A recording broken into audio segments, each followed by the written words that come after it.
Baron Corbin. Oh, get the fuck out of there. We also had Daniel Bryan and Rowan versus Heavy Machinery. I don't even remember Daniel Bryan and Rowan being a thing since they were in Bray Wyatt's group together. No, that was just this whole vegan heel kick. So that's weird. We got Ricochet versus Samoa Joe. Ricochet beat Samoa Joe. I don't get that either. Everybody beats Samoa Joe. I know. Now Samoa Joe is coming back from commentary in his injury because he needs to help Kevin Owens rid the world of AOP and Seth Rollins. So not it's only the weakest face turn, and it's so Kevin Owens and Samoa Joe need to be a heel tag team. You know, they should be with Seth Rollins. I could dig that. Could you imagine? Oh. And then Pasty, to add insult to injury on this pay-per-view, and we know WWE is known for their like short spurts. You know, you give two amazing athletes. You give Ricochet and Tozawa, 4.5 minutes. This pay-per-view right here with these shitty matches we just went over, not a one was under 10 minutes. In fact, only one was actually even under 11 minutes. And that was Bayley and Alexa Bliss, which is, to me, sounds like a good match.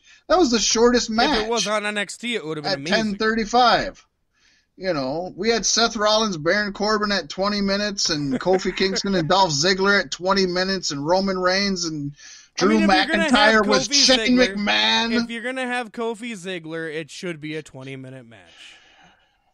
Not if it's not good. And it was a cage match, and it wasn't good. Oh yeah, those two don't need a cage match. That wasn't a bad match.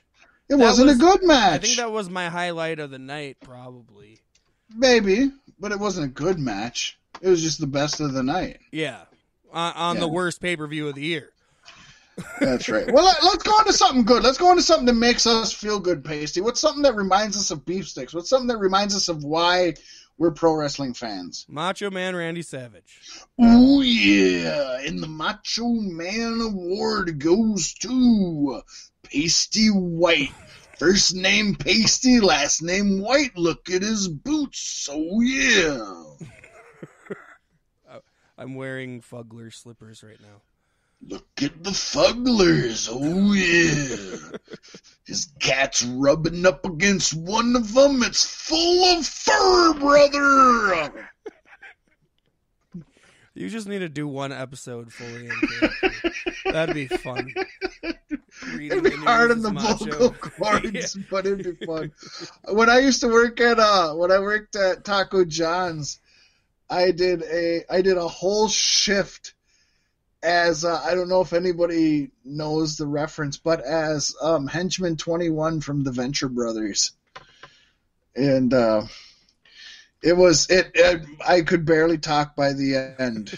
Basically, Henchman 21 is a bad Ray Romano accent, so it's like I'm talking like this the whole night, and I'm asking people, do you want extra sour cream on your taco, or what do you want? We're out of tomatoes. I don't know what to do.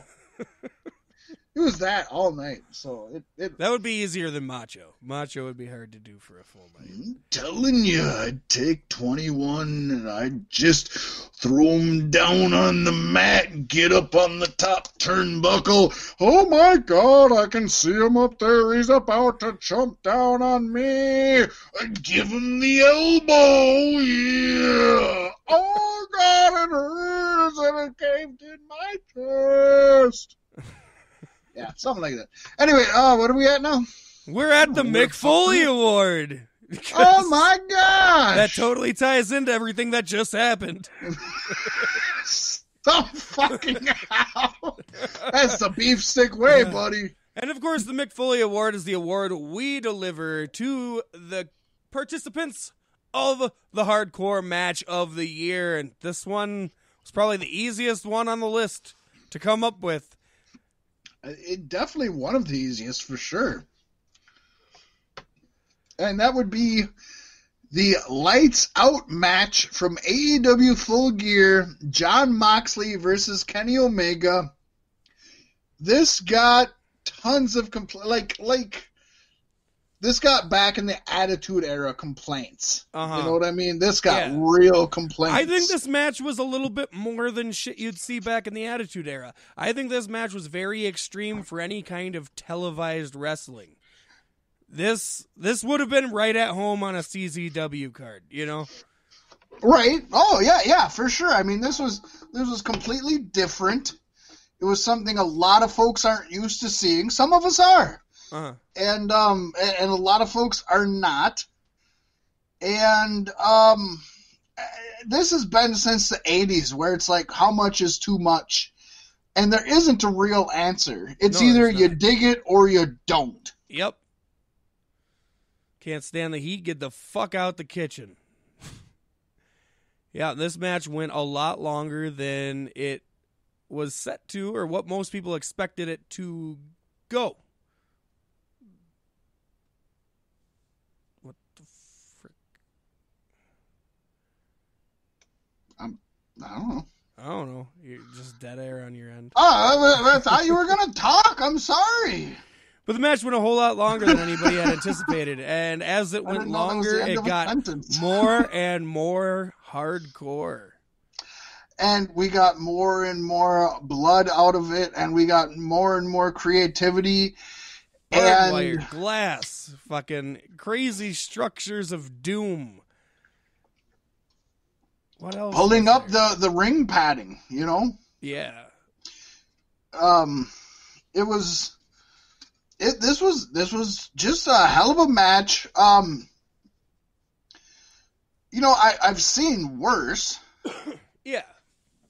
Maybe even this year I've seen worse, but I've never seen this high profile of a match. I haven't seen as bad probably since Magnum TA and Tully Blanchard in the steel cage in the I Quit match, when they literally, the match ended when Baby Doll threw in a wooden chair and it broke, and it was just a shoot. They didn't even plan it, and he just started stabbing him with the wooden chair to make him bleed, which they literally hadn't planned how they were going to draw first blood. They just figured it would happen over time. And that's cool, because then you don't know who the winner's going to be until it happens. That's that's the only way you get that in pro wrestling.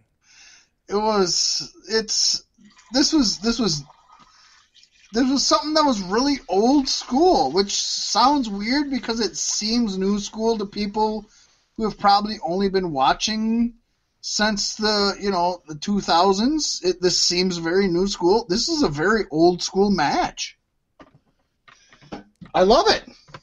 It was fantastic. And if you haven't watched it, I don't know what you're thinking. Get out there and find it. You can find it. You can watch it. Watch it if you like bloody hardcore matches. If you don't go and watch. I mean, this is not for everybody. I will preface that. Not everybody is going to think this is a entertaining match at all. I do. I loved it. Yep. Never expected Kenny Omega to go as far as he did. That is for sure. And Pasty, talking about the old Magnum TA and Tully Blanchard, we got a Comeback of the Year award, which doesn't go to a wrestler this year.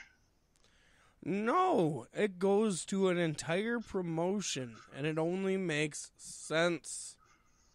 Of course, we're giving the Comeback of the Year to NWA. Yeah, you could easily, as far as promotions go, you could easily have given it to Impact Wrestling also, but they made big strides last year, too. Mm. But NWA is on people's mind again. From the first episode of Power, you knew this was something unique and special, and you weren't going to see any of this anywhere else. Yeah, they've got a new show. It's at 6:05 Eastern, which is the classic NWA time. It's got main event pro wrestlers. I mean, not only do you have the Rock and Roll Express, but you have Nick Aldis, and you have all of these, you got Stu Bennett, and you got so many people who are coming in who are main guys. Jim Cornette, he got fired, but he was there. That's probably another reason they made this list. And they're so talked about this year, and they made such a big hit, and they had their first pay-per-view in how many years, and it's great. It's great to see something that's been around since before WWF striving. It's the only pro wrestling that I know of. Actually, no, it's the only pro wrestling in general, 100% fact, from before WWF that is a viable, striving company right now. Yeah. And they're thriving using a 30-year-old formula. And it's just amazing to think about that. Yeah, they say everything old is new, and this Billy Corgan latched onto that shit. He really did. If you haven't watched NWA, go watch NWA. Unlike the McFoley Award and Jon Moxley, Kenny Omega's Lights Out match, this is for everyone. Yeah, the exact opposite. Then we got the best faction, Pasty. You and I love factions as far as wrestling goes. There's not enough. Not nowadays. No. But there is one that Fat Mac will easily say is probably the best around and has been for a while. And it was just proven on this week's NXT when they walked away with 6 golden awards between the 4. Truly. And Fat Mac is not above sucking the dick of this faction because he loves it so much. He fought it this time, though. I had to fight for them to be in this category. I didn't fight it, but I didn't want to give it to them. I will honestly say the faction that I voted for, I think, would have been a worthy candidate, and I wouldn't have had a problem with Undisputed Era losing to them. I just agree that most of our American listeners probably wouldn't have understood it. I agree with that. But forget who didn't win it. Who did win it is UE, baby! It's undisputed. I mean, these men have held championships for the bulk of this year, had some amazing matches across the board on NXT and the TakeOver shows. You can't go wrong with the Undisputed Era. No, they're hands down 4 of the greatest pro wrestlers on pro wrestling right now. Hands down. And they work so well together. Some of them who aren't my favorites, including, Roddy and Kyle O'Reilly, especially. I'm not a huge Kyle O'Reilly fan, but with the group, he is so much better than he is by himself. Yeah. Yep.